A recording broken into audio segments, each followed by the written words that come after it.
Hai și tu, hai.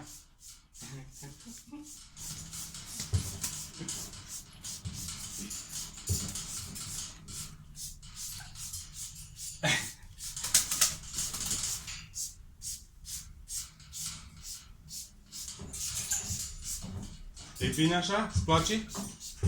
Ha?